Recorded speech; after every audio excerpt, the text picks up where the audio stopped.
Hello, beautiful people. In the last episode, we discussed perspective, and now we're going to take a detour to discuss character.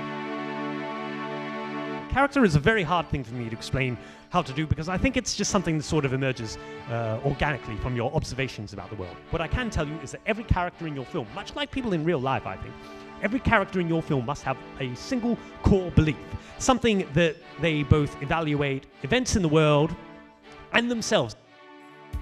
People often have one core belief that forms the basis of their value system and their priorities in life and concerns about the world and informs their choices, their actions, their manners, their behaviors. Character is action, as people are fond of saying.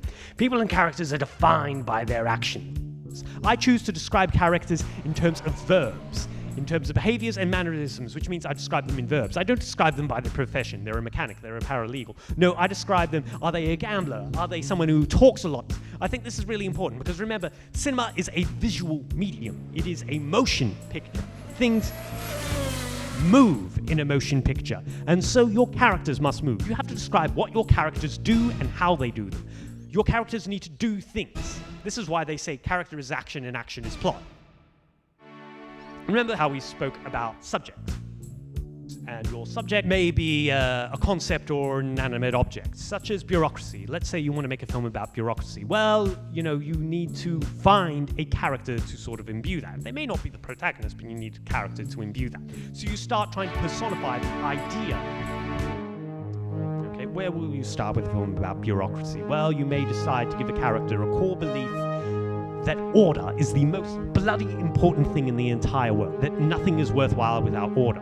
You may also describe that since they're a personification of bureaucracy, they may always speak in a very roundabout way, in such a sense that rather than directly, that is to say that avoiding what may be, in fact, always sort of going on the precipice, they talk in a circuitous manner.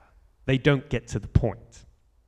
And you could actually sort of make the way that they walk is somewhat circuitous. They never really get there directly.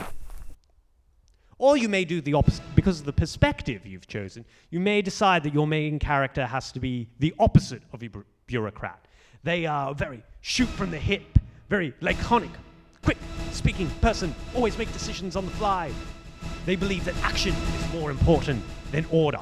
Now, the really wonderful thing is, even in banal circumstances, you take these two characters, the bureaucrat and the action man, and you put them together in a room, such as a cocktail party, they will instantly detest one another, and conflict, the kind that makes really good drama, will sort of naturally emerge out of this process.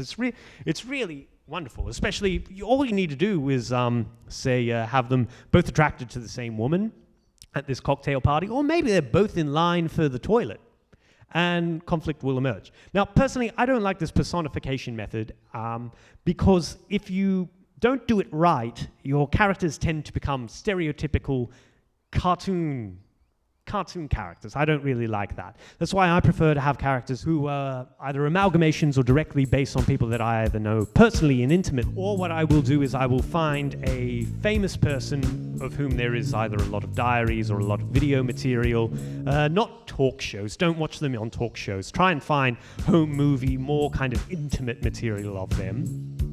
And I'll just study that religiously. I'll look at how do they look at people, what really excites them, what words or phrases do they use over and over again.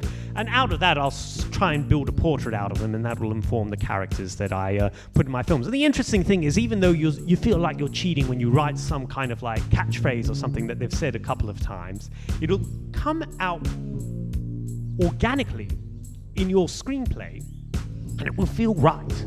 It'll feel right because that is the sort of thing that the prototype of your character would say in that circumstance. I enjoy writing backstories. For me, it's not enough to simply describe the character in verbs and describe their mannerisms. I want to know who their parents were, what were their formative experiences, their past careers, their past romances. You have to remember that this screenplay is a perspective on another link in the chain of what will shape them to be the person they are in the final scene of your film. Once again, it's very important to find out what their core belief is, both the real person who is either a friend or a celebrity, and the character. Find out what your character's core belief is and sort of how does that inform everything they do. Any challenge to the core belief of a character, or something which deals with the central question of their life, is usually a challenge not so much about the world around them, but their identity. Good challenges are the ones that force them to change their manners or reconsider their choices against what they always held to be their value system. That is the genesis of both good drama and good comedy. Like when Iphigenia realizes she's about to kill her own brother, or basically any farce is about someone pretending to be something that they really are not. The most interesting characters, both in fiction and real life, have contradictions or paradoxes, but you have to be wary of doing lazy or uninteresting, high-concept paradoxes like a porn star who wants a meaningful relationship, or a racist who learns that he's actually part of whatever race he denigrates. What's more interesting is when people seem to hold one prejudice but not a seemingly related one, because it reveals a contradiction in their core belief, potential to undermine it. Other examples are in Fassbinder's film about Petra von Kant, where she always speaks about how much she loves Karen, yet she seems only to want to possess her. There's something very transactional. She seems to know nothing about this love thing that she keeps on droning about.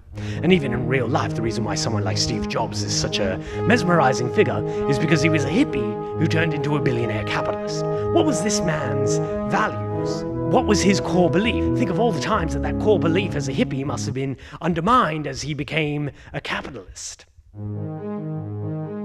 These offer you opportunities in your screenplay to have your character make choices and take action that have great dramatic potential. Also, it's important to remember that people behave differently in different situations.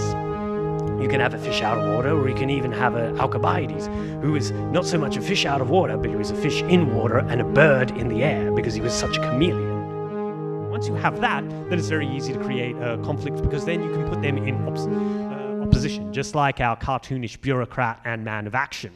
Put them together, there's instant conflict. Now, at this point, I recommend that you actually write an essay. The essay should include who your subject is, your logline, brief descriptions of all your characters and their core beliefs. Now, this will be very useful as you make the screenplay, because importantly, it reminds you what your intentions are. Now, if your intentions change, that's okay as well, because then later you'll be like, why am I keeping this scene? It doesn't work anymore. Oh, that was what my intentions were before. My intentions have changed. I can look at the screenplay. Okay, great.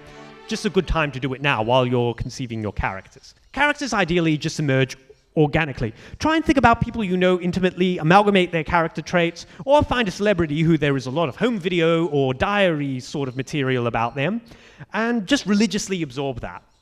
If you're having trouble when you're trying to personify an inanimate subject, find a core belief about that subject that they might have, and then try and find verbs and mannerisms that will describe someone who would have that belief. In the next episode, which will be a long one, we will discuss outlining and structure, turning these mannerisms into plot. Until then, I'm Constantine. Please make your screenplays sublime.